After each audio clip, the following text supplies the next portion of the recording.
मित्रांनो, हा फराळी चिवडा बनवणं एवढा सोपा आहे, तुम्हाला दाखवायलाच किती सोपा आहे.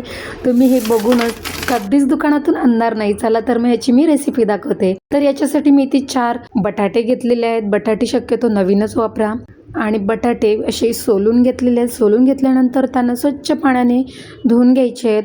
त्यानंतर त्यांना असे कट करायचे आहेत, बारीक बारीक लांब लांब असे काठीसारखे एकदम पातळ असे कट करून घ्यायचे आहेत. ते मी तुम्हाला करून दाखवत आहे. त्या पद्धतीने तुम्ही कट करायचे आहेत. अतिशय पातळ करून घ्या. जेवढे पातळ करणार तेवढा तुमचा चिवडा जो आहे तो क्रंची होणार आहे. आणि त्यांना लगेचच आपण इथे पाण्यामध्ये ट्रान्सफर करायचे आणि स्वच्छ पाण्याने त्यांना धुवून घ्यायचे आहेत, जेणेकरून त्यांचा पूर्ण जो स्टार्च आहे तो निघून गेला पाहिजे.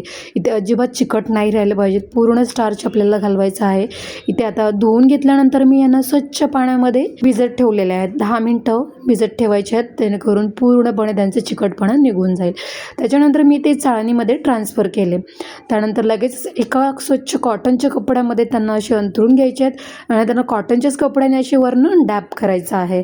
असं 1-2 मिनटं तरी तुम्हाला डॅप करायचं आहे. त्याचं पाणी जोपर्यंत कपडा सोकून घेत नाही तोपर्यंत त्यांना असं वरनं दाबत राहायचे आहेत. हे पहा इथे कसे ड्राय झालेले आहेत. आता तुम्ही पाहू शकता. आता हे परफेक्ट झालेले आहेत तळण्यासाठी. याचं पाणी पूर्णपणे निघून गेलेलं आहे. अशा पद्धतीने आपल्याला ड्राय करून घ्यायचे आहेत, कारण की पाणी जर राहिलं तर आपली जी शेव आहे ती एकदम नरम पडू शकते. त्यामुळे आपल्याला ते शक्यतो ड्रायच करून घ्यायचे आहेत पूर्णपणे. आणि आता इकडे मी तेल तापत ठेवलं आहे कढईमध्ये. कढईतलं तेल अतिशय चांगलं पद्धतीने तापवून घ्या. त्यानंतर लगेचच मीडियम टू हाय फ्लेमवरतीच आपल्याला तळायचे आहेत हे. आणि त्यानंतर लगेचच मी हे बटाट्याचे काप त्याच्यामध्ये टाकलेले आहेत. आणि आता लगेचच तुम्ही टाकल्या त्यांना हलवू नका. एक 10 ते 15 सेकंद थांबल्यानंतरच तुम्हाला झारा त्याच्यामध्ये घालायचा आहे. आणि झारा असं खालनं वरनं सतत हलवत राहायचं आहे, जेणेकरून त्यांना खालनं वरनं सगळ्या बाजूने सारखाच कलर आला पाहिजे. आणि हा चिवडा तुम्हाला सांगते इतका भारी झाला होता की मला वाटलं मी दुकानातूनच आणला आहे. तुम्हाला सुद्धा असंच वाटेल. जर सेम मी जसं करत आहे तसं तुम्ही फॉलो केलं आणि तशी जर तुम्ही ट्राय केली तर तुम्हाला सुद्धा वाटेल हा चिवडा तुम्ही कधीच दुकानातून आणणार नाही, घरीच बनवाल.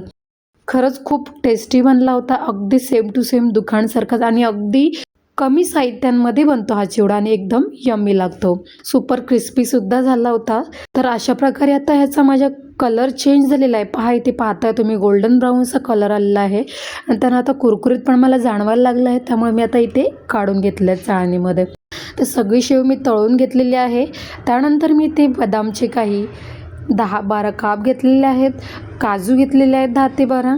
त्यानंतर शेंगदाणे घेतलेले आहेत अर्धी वाटी. तर हे सगळं आपल्याला तळून घ्यायचं आहे. आता फराळी चिवडा म्हटल्यावरती शेंगदाणे, काजू आणि बदाम हा पाहिजेच नाही का. त्याशिवाय आपला चिवडा पूर्ण होत नाही आणि खायलासुद्धा अगदी टेस्टी लागतो. अगदी सेम टू सेम दुकानसारखाच. तर मी हे तळून घेतलं. आणि कढीपत्ता तर तुम्ही अजिबात स्किप करू नका. याने तर अतिशय छान टेस्ट येते आपल्या चिवड्याला. आता त्यानंतर मी लगेचच 1.5 चमचा इथे पिठी साखर घातली आहे. अर्धा चमचा म्हणजे चवीनुसार सेंधा नमक घातला आहे. तुम्ही कोणताही नमक घाला. आता हिला आपण व्यवस्थित मिक्स करून घ्यायची आहे हाताने. आणि आता ही शेव खाण्यासाठी अगदी परफेक्ट झालेली आहे. अशी तुम्ही रेसिपी करून ठेवलीत ना तर कोणीही पाहुणे मंडळी आली कोणी किंवा अगदी तुमचा उपवास असेल तर किंवा तुमच्या लहान बाळांना सुद्धा तुम्ही ही अशी बनवून खाऊ घालू शकता. अतिशय छान लागते रेसिपी. अगदी सोपी आहे, कमी साहित्यात बनते. जर व्हिडिओ आवडला असेल तर नक्की लाईक, शेअर आणि सबस्क्राईब करा आणि माझ्या व्हिडिओ पाहत राहा. भेटूया नेक्स्ट व्हिडिओमध्ये. बाय.